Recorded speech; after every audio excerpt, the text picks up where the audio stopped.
Eli hei kaikille Helvarystä. Ollaan me kaikki 5. Mä oon Marika Mantere, Helvaryssa varapuheenjohtaja. Sitten täällä on Tuija Tikkanen, Helvarun puheenjohtaja. Seuraavana on Harri Myllyniemi, yksi meidän aluevastaavista, Koillisen aluevastaava. Leena Ankkuriniemi, Etelä-Keskisen aluevastaava. Ja Sanna Valtonen, myöskin Etelä-Keskisen aluevastaava. Pääsette kohta touhuamaan meidän kaikkien kanssa. Eli nyt on saavuttu sitten tähän kuntatasoiseen. Marika ei kuulu mikkinä. Kuntatasolliseen osallisuuteen, kun puhutaan Helvarystä. Mä kerron teille ihan lyhyesti, jos kaikki ei ole jo tuttuja sen kanssa, että mikä Helvaru on. Eli 2003 vuodesta saakka on yksi näistä Vanhempainliiton alueyhdistyksistä täällä Helsingissä toiminut. Me ollaan Helvary. Ja meidän päätehtävä on sitten edistää tätä vanhempaiyhdistysten, koulujen, Helsingin opetustoimen ja hallinnon välistä yhteistyötä. Ja lyhyesti summaten me ollaan helsinkiläisten vanhempaintoiminnan aktiivien yhteistyöverkosto. Tällä hetkellä Helvaryssä on eri puolilta kaupunkia 68 vanhempainyhdistystä jäsenenä. Ja tällä hetkellä tosiaan meidän jäseneksi liittyvät yhdistykset, ry-muotoiset. Ja nyt meillä on sitten tuossa vuoden alussa seuraava vuosikokous, jossa todennäköisesti sääntöjä muutetaan niin, että myös sitten henkilöjäsenyys tulee mahdolliseksi, jotta kaikenlaiset vanhempaintoiminnan yhteisöt voivat sitten lähettää edustajansa vaikuttamaan yhteisiin asioihin. Sitten mä kerron lyhyesti taustaksi se, mitä me on puuhattu nimenomaan tänä vuonna erityisen aktiivisesti. Eli Helvaryssä on muodostettu tämmöinen uusi aluetoiminnan toimintamalli. Tuossa kuvassa on paljon tämmöisiä pikkutyyppejä, ne on peruskoululaisia Helsingissä. Jokainen pikkutyyppi edustaa 10 koululaista. Nämä oranssit kuvaavat sitä viime vuodenvaihteessa vallinnutta tilaa Helsingin peruskoululaisten määrässä, ja nämä vihreät sitten kuvaa sitä, että minkä verran on vielä porukkaa lisää tulossa seuraavan 10 vuoden aikana, eli voimakkaastihan tämä peruskoululaisten määräkin kasvaa. Samoin kuin nyt tässä jo aiemmin tänään on monessa kohtaa viitattukin, niin nämä tavallaan toimintaympäristöstäkin tulevat muutokset, eli se tarve semmoiselle myös uudenlaiselle vanhempien osallistamiselle, vanhempain toiminnalle per koulu niin kasvaa. Ja siihen me sitten pyritään vastaamaan täällä Helvaryssä moninaisin keinoin. Meidän tavoitteena on edistää nimenomaan kodin ja koulun laadukasta yhteistyötä, ja meitä kiinnostaa tämä kuntatasoinen näkökulma, esimerkiksi tällaiset yhdenvertaiset käytänteet eri puolilla Helsinkiä tapahtuvalle kodin ja koulun yhteistyöllä. Sitten mä kerron tästä meidän aluetoiminnan taustasta vähän. Eli me kuullaan hirveästi asioita eri puolilta Helsinkiä luonnollisesti. Ja ollaan tultu siihen johtopäätökseen, että Helsingissä on ikään kuin monta Helsinkiä. Meidän lapset elää yhtä aikaa vähän monenlaisissa arkitodellisuuksissa, ja se heijastuu sitten luonnollisesti myös siihen koulun arkeen ja näkyy sitten meillä kotona. Ja ollaan tultu myös siihen johtopäätökseen, että tämä vaihtelee suuresti tämä kodin ja koulun yhteistyön laatu. Niinpä me halutaan koota paljon aktiivisia vanhempia yhteen ja löytää sieltä niitä hyviä juttuja ja auttaa niitä hyviä jossakin koulussa keksittyjä asioita leviämään sitten vähän laajemmalti ympäri kaupunkia. Siinä ehkä ihan lyhyesti se ydin, että miksi näin. Sitten rakenteellisesti me on linkittäydytty tähän malliin, että kun Helvaru on myöskin valinnut tällaiset aluevastaavat per nämä 4 maantieteellistä aluetta Helsingissä, niin sitten toimitaan aktiivisesti. Muun muassa yhteistyössä opetusviraston aluepäälliköiden kanssa. Se, mitä me puuhataan käytännössä nyt, me kohdataan vanhempia kasvokkain alueellisesti, eli kutsutaan näitä vanhempainyhdistyksiä koolle alueittain. Sen lisäksi me on aloitettu meidän tämmöinen kyselytoiminta. Mutta jos täällä on paikalla sellaisia ihmisiä, joita kiinnostaa, niin tervetuloa lämpimästi. Meillä on joulukuun 9. päivä keskiviikkoiltana täällä Helsingissä Kiseleffin talossa sellainen loppuseminaari, jossa me sitten nostetaan esille niitä havaintoja ja oppeja, mitä me on tänä vuonna näiden meidän kokeilujen perusteella löydetty, samoin kuin näitä meidän kyselyn tuloksia. Siellä on tulossa jännittäviä uutisia. Tervetuloa mukaan. Ja myöskin tuolla somessa toimii sitten tämä meidän aluetoiminta, eli siellä aloitellaan erityisesti Facebookissa aktiivista toimintaa vanhempien kesken. Me pyritään tietysti toimimaan osallistavasti myös siellä aluetapahtumissa ja omassa toiminnassa. Tässä on ihan lyhyesti tämmöinen yleiskuva vielä siihen, että miten tämmöinen kaupunkitasoinen vanhempaintoiminta sitten pyörii. Eli sieltä alueelta nousee meille myös sitä alueellista tietoa ja niitä erilaisia käytänteitä. Meidän jäsenistölle se tarkoittaa vertaistukea ja vertaisosaamista, joka auttaa meitä sitten kehittämään tätä vanhempaintoiminnan vaikuttavuutta. Meidän jäsenistöllä se tarkoittaa edunvalvontaa ja vaikutusmahdollisuuksia, joka auttaa meitä myös ottamaan kantaa tällaisen kodin ja koulun yhteistyömalliasioihin kaupunkitasolla. Ja sitten toivottavasti, kun päästään tuonne punaiseen ympyrään, niin omalta osaltamme myös edistämään sitä hyvää osallisuutta, joka heijastuu sinne ihan yksittäisenkin koulun tasolle sitä kautta. Ja tämä on vielä tämmöinen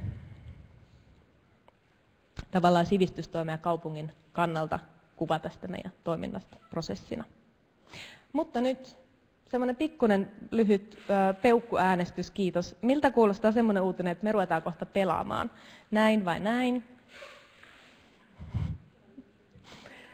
Ilmeisesti aika lailla näin.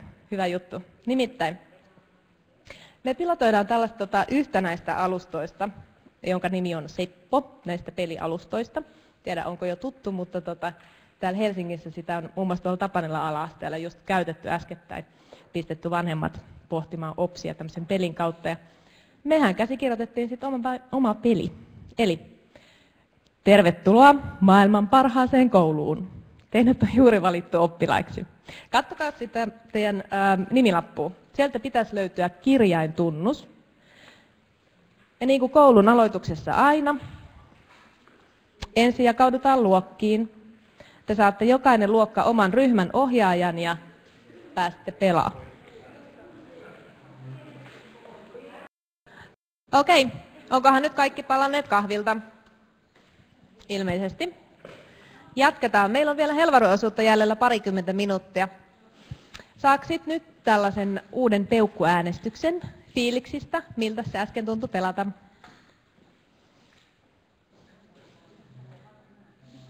Joku on vähän silleen, että joo, niin ja näin, ja suurin osa on, että jee. Okei, hyvä. Kiitos. Mutta mä annan puheenvuoron Tuijalle. Joo, hyvää iltapäivää munkin puolestani. Mä oon Tuija Tikkanen, Helvarin puheenjohtaja. Ja me ollaan nyt käytetty tämmöistä pelialustaa muun muassa sen vuoksi, että tämä pelaaminen tämän tyyppisellä alustalla liittyy kaikkeen siihen, mitä tavallisessa koulussa pitäisi nykyisin tehdä, eli yhteisöllisyyteen, pelillisyyteen. Oppiminen tapahtuu nykykäsityksen mukaan nimenomaan vuorovaikutuksessa muiden kanssa. Sitten tämä digitalisaatiosta puhutaan tosi paljon. Ja sitten uudet oppimisympäristöt, sitä tämä peli ei nyt tässä tilassa ehkä teille havainnollistanut, mutta mä olen itse pelannut tätä tai peluttanut tätä sillä tavalla, että mulla on ollut 50 lukiolaista Helsingin keskustassa, 18 pienryhmää, 3-5 hengen ryhmissä, ja he on siis opiskelleet suomalaisen kirjallisuuden historiaa käymällä muun muassa Olympiaterminaalissa, Eduskuntatalon edessä, Runebergin patsaalla, Tuve Janssonin muistomerkillä ja niin edelleen. Eli tämä mahdollistaa tämmöisen liikunnallisuuden ja myös todelliset oikeat oppimisympäristöt. Sen lisäksi, kun tässä on tämmöinen pohjatarina, niin siitä tulee myös se elämyksellisyys, joka taitaa olla myös tämän nykypedagogiikan yksi tämmöisistä kulmakivistä. Se, miksi mä puhun niin paljon pedagogiikasta, johtuu toki siitä, että mä tosiaan olen itse äidinkielen lehtori Vantaalla kylläkin. Eli mä katson tätä vanhempaintoimintaa vähän niin kuin kahdesta näkökulmasta. Et miksi sitten käyttää tämmöistä alustaa niin kuin vanhempaintoiminnassa? No mä ajattelen, että tämä liittyisi niin kuin siihen ehkä eniten, että jostakin syystä vanhempainillat edustaa sitä vanhanaikaisinta osuutta koulussa. Vanhemmat istuu pikkusen liian pienissä pulpeteissa, katsoo suoraan eteenpäin, opettaja puhuu, joku vanhempi ihan ujosti viittaa jotain ja sitten kaikki lähtee kotiinsa. Ja tavallaan mä haluaisin heittää teille semmoisen haasteen, että kun tehän tiedätte, että miten ärsyttävää se on, että kun vanhemmat aina, tai toiset vanhemmat aina tietää, mitä koulussa tapahtuu, koska ne on ollut silloin 25 vuotta sitten itsekin koulussa, niin tavallaan mä haluaisin haastaa teitä opettajia ja myös toki itseäni siihen, että niin kuin tässä kodin ja koulun yhteistyössä voisi myös näyttää kaikkea sitä osaamista ja sitä uutta, mitä kouluissa oikeasti tehdään. Ja tavallaan niin kuin näyttää sitä myös esimerkiksi vanhempainilloissa tai luokkatoimikunnan tapaamisissa. Ja siihen tavallaan velvoittaa myös tämä uusi toimintakulttuuri, johon uusi opetussuunnitelma meitä kaikkia velvoittaa. Siinähän kodin ja koulun yhteistyön ja huoltajien rooli monessa eri asiassa on tosi paljon noussut ja lisääntynyt. Ja siihen velvoittaa myös uusi oppilashuoltolaki, niin kuin tiedetään. Eli tavallaan mä haluaisin kannustaa vaan, että kodin ja koulun yhteistyön ei tarvitse olla semmoista kuin se on ollut ennen, että opettaja soittaa huoltajalle, kun on tarvetta, vaan se voi olla semmoista ihan tavallista arkista vuorovaikutusta. Ja sitten se voi olla myös mahdollisuus näyttää niille huoltajille, tai meille huoltajille, että millaista siellä nykykoulussa nyt sitten oikeasti on. Ja seuraavaksi Sanna Valtanen Helvarista kertoo meille vähän pelin tuloksista. Niin, eli vaikka toi nyt tuntuu tuollaiselta ideoiden heittelyltä, niin kun me ollaan saatu kaikkien ryhmien ideat, niin itse asiassa tässä on aika paljon sellaisia niin kuin asioita, jotka nousee jo tällaisen lyhyen pelisession jälkeen, että nämä niin kuin muutaman minuutin tällaiset pörinät, että jos ajattelee, että me tavoiteltiin tällaisia teesejä maailman parhaan kodin ja koulun välisen vuorovaikutuksen tai yhteistyön kuvaajiksi, niin me ollaan saatu tänne, näissä kaikissa neljässä on hirveän samankaltaisia asioita, että kaikissa toivotaan kouluihin avoimuutta ja läpinäkyvyyttä ja kaikissa toivotaan mahdollisimman paljon vuorovaikutusta ja yhteistyötä, paljon viestintää, mutta sitten nämä kaikki nostaa omilla tavoillaan niin kuin erilaisia asioita, että tämä C-ryhmä, mun oma ryhmä nosti tässä esille erilaisuuden kysymyksen ja sen, että kaikki oppii toisilta ja jokaisella on siihen yhteisöön jotakin annettavaa, nosti tällaiset niin kuin erilaisuuden ja erilaisuuden kunnioittamisen kysymykset ainakin hyvin eksplisiittisesti tähän teesitaulukkoon ja mä tykkäsin kauheasti tuosta Melodin muotoilusta, että puhu niin, että toinen haluaa kuunnella ja kuuntele niin, että toinen haluaa puhua, että me yritettäisiin siinä kodin ja koulun välisessä vuorovaikutuksessa päästä siitä opettajan monologista ja vanhemman monologista siihen, että se vuorovaikutus rakentuisi niin, että molemmille syntyy ihan oikea halu ymmärtää sitä toista, kertoa sille ja kuulla siltä. Ja täällä A-ryhmässä nähtävästi Antero-luokka, meidän Toivot-luokka päätyi tuohon, niin Anterot-luokka nosti samankaltaisia asioita, mutta täällä tämä empaattisuus ja osallisuus, joka muuten samoja, mutta empaattisuus on ehkä semmoinen, jota C-ryhmän paperista ei ihan suoraan löytynyt.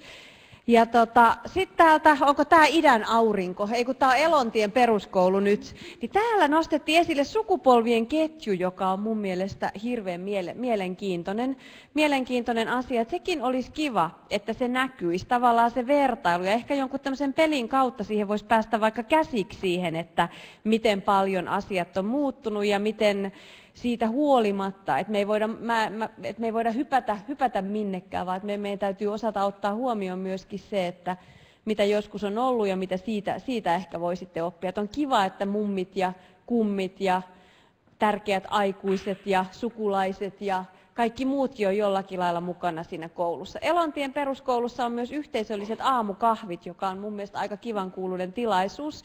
Ja sitten tämä osaamisen jakaminen, joka kyllä näkyy näissä muissakin, että toivotaan, että vanhemmat on voimavara mieluumminkin ja koko se koulun ympärille rakentuva alumniyhteisö, kaikki ne entiset koululaiset ja muut, että niistä voi rakentaa semmoisen niin kuin aikaan ja historiaan sijoittuvan janan.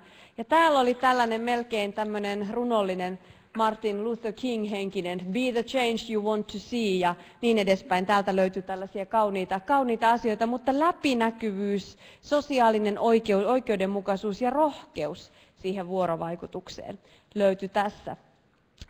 Onko tämä D-ryhmä? B, joo. Joo, eli idän auringot. Et aika hyviä asioita näistä löytyy.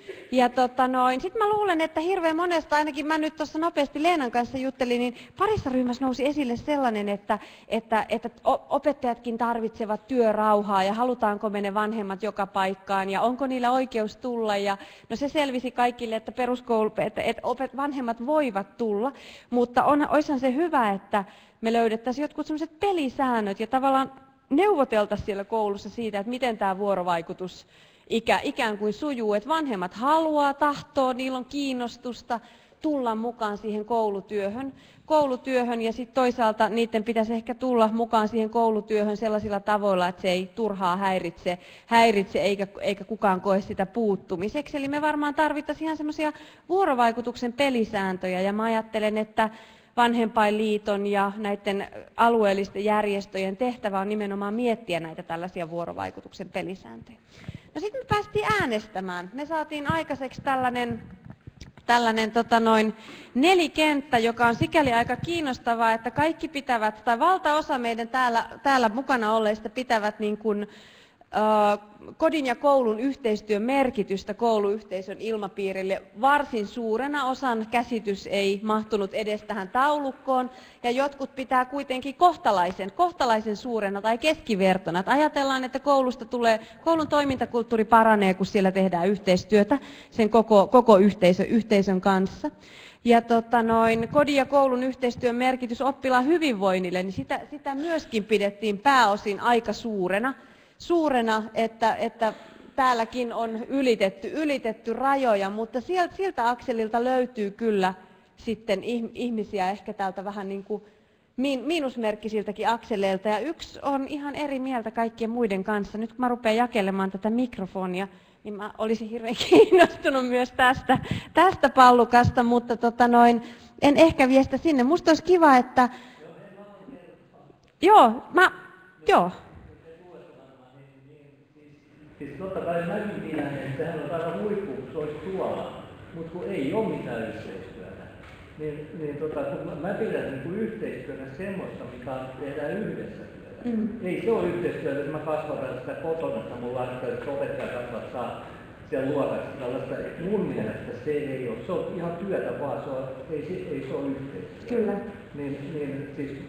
Niin sä niin kun olit reaalimaailmassa ja me muut arvioitiin ihanteita. Mä ihmettelen, että luullaan, että kaikki tämä, mitä me mukaan tehdään, niin että me annetaan lapsille ruokaa, niin eihän se mitään yhteistyötä ole sen koulun kanssa. Sehän on, me tehdään meidän työtä kotona, se opettaja tekee yksinään ja luokassa sitä työtä, eikä ne edes halua meitä sinne, koska sehän on ylimääräistä työtä. Tässä nyt rehtori sanoi, että kun ei kannata kutsua sitä opettajasta kotikäynteistä, koska ei se rehtori voi maksaa sitä palkkaa sinne. Meidän pitäisi maksaa sille opettajan palkkaa, että se tulisi käymään kotona ja sillä tavalla tukisi sitä koulunkäyntiä, että se näkisi millaisessa oloissa se lapsi elää, että se ymmärtäisi paljon paremmin. Se on, näin mä niin tajusin, että se oli aivan älytön mun idea, kun mä ehdotin sille opettajalle. Tulisi kotiin, kun se rupesi heti selittämään kaikkien lasten kuulle, että minulla on minun oma elämäni, minullakin on työaika, ja sitten käy ilmi, että just tämä rehtori, että minulla on 20 tuntia viikossa työ. Niin sitten ei käydä niin kuin, ei kaikki vanhemmat edes kutsuisi, edes haluaisi. Ei, mä ymmärrän tämän, ei varmasti. Mä en itsekään tiedä, okei, mun lapseni opettaja on käynyt meillä kylässä, mutta mä olen myös käynyt hänen luonansa, me koko koulu ollaan vierailtu aika paljon toistemme luona, mutta Sanna, voinko kommentoida? Voi, ja mäkin haluan, kommentoi. Niin kuin tavallaan se, että mitä vanhemmat voi tehdä kodin ja koulun yhteistyön hyväksi, niin kyllä paljon siitä tapahtuu mun mielestä myös kotona. Eli nukkuminen. Sitähän opettaja ei pysty millään valvomaan, mutta käytännössä tai unettomuus tai liian vähäinen nukkuminen on yksi suurimmista oppimisen esteistä kaikkien tutkimusten mukaan. Kyllä. Ja sitten toisaalta mä voisin jotenkin nostaa esille sitä, että mä olen ainakin nämä 4 vuotta, jotka mä olen ollut koululaisen vanhempi, niin ollut sellaisessa tilanteessa, että niin rehtori kuin opettajakin kysyy meiltä vanhemmilta, että millaisia asioita me nostettaisiin tähän ja mitä te haluaisitte tehdä. Ja me määritellään yhdessä meidän koulun arvoja. Tietenkin opettajan se opettamisen ja pedagogiikan ja sen oppisisällön ammattilainen, mutta sitten samaan aikaan me ollaan siinä koko ajan mukana. Ja jotenkin sellaista yhteistyötä mä toivoisin kehittäväni ja että meidän koulu kehittäisi sitä lisää. Mutta hei, olisi kiva kuulla jokaiselta ryhmältä jotain fiiliksiä siitä, mitä tämä pelaaminen esimerkiksi niin kuin herätti, tai nämä asiat herätti, että mitä tästä jäi käteen. Mä lähestyn täällä oman ryhmäni Keravan pistettä, koska te olitte niin ihanan aktiivisia. Kenelle mä teistä ojennan tämän mikrofonin? Kaikki ojentaa toisiaan. Kuka ei antanut sitä sulle, niin mä annoin sen nyt sulle. Eli minuutin verran, jos vaikka jokaisella on pieni hetki aikaa. Ihan vaan yleiset fiilikset. Mitä sieltä löytyy ja olisiko tämä mahdollista soveltaa, voisiko käyttää, mikä tässä on fiilis? Siis tämä peli oli ihan hauskaa. Meillä on nimittäin pilottikokeilussa joissain kouluissa tämä koko kaupungissa, niin oli hauska kokeilla sitä. Ja tietysti kaikki tämmöiset tekniset ongelmat on aina niinku semmoisia, että sitten tulee, että pitäisiköhän mennä tarkistaa Facebookki tai sitten niinku, että sit rupeaa tekemään ehkä tai muuta siinä, semmoista niinku odottelua vähän, mutta siis oli tosi hauska. Myös kirjoitin tuohon, että se oli kiva tommonen niinku tapa kerätä sitä no mitä me nyt kerättiin, noita teesejä, niin ja sitten se oli hirveän monipuolinen, siis se, että monesta niin kuin näkökulmasta sitten tuli sitä dataa. Haluatko joku D-ryhmästä vaikkapa avata suunsa? Missä? Viimeiseen pöytään. Tähän pöytään. Okei. No siis mun mielestä oli yleisesti mielenkiintoista kuulla vanhemmilta myös näkemyksiä, koska tietenkin omien luokkalaisten vanhemmilta kuuleekin juttuja, mutta yleisesti ei omassa niin kun ikäryhmässä ole vielä niin paljon vanhempia, että oli kiva kuulla täällä nyt sitten perheellisten mielipiteitä tästä ja toiveita, että mitä haluaisi koululta, niin varmasti sai paljon eväitä siihen omaan työhön. Ja sitten toisinpäin, että varmasti vanhemmille olisi kiva kuulla meistä opettajista, että tämä oli ihan hauska foorumi. Ehkä vien tämän B-ryhmälle. Mistä mä löydän B-ryhmän edustajan? Marika, minne päin vien tämän? Ei kun Tuija.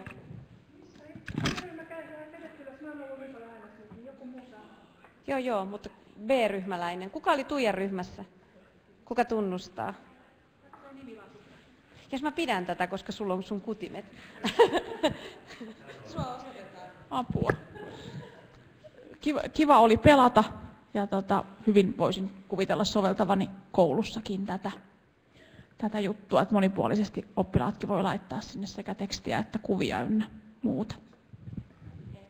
Ehkä parasta on se, että oppilaat voi panna liikkeelle, niitä voi sijoitella ympäri koulua ja mäkiä ja mantuja noita pisteitä, että niiden ei tarvitse pysyä saman huoneen eri kulmissa. Vielä tarvittaisiin ehkä joku vai loppuuko meiltä aika? Loppuu. Saa. Kerro vähän tästä teknisestä jalustasta, mikä tämä Seppo-hommeli on. Siitä löytyy netistä, nyt mä sain Marikalta tämmöiset nopeat ohjeet, että sieltä löytyy netistä seppo.io-sivulta löytyy aika paljon tietoa tästä pelistä. Eli meillä on 2 minuutin kuluttua päästään kuuntelemaan Tuomas Kurttilaa, niin mä luulen, että emme ryhdy nyt 2 minuutissa perehtymään siihen, siitä ei tule yhtään mitään. IO, yllättävä nettiosoite, en ole koskaan aikaisemmin kuullut, mutta sieltä se oikeasti löytyy. Mäkin luulin aluksi, että se on virhe. Mutta nyt.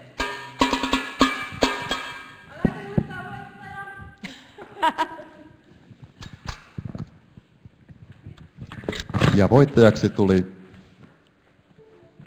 Elontien peruskoulu.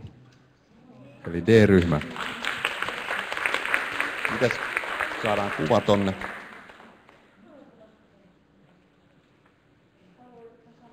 Hetkinen. Pieni hetki. Erittäin...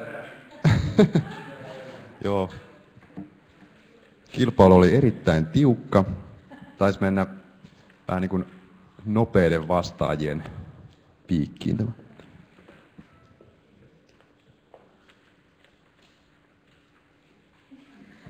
No niin, tässä voittajajoukkueen luokkakuva.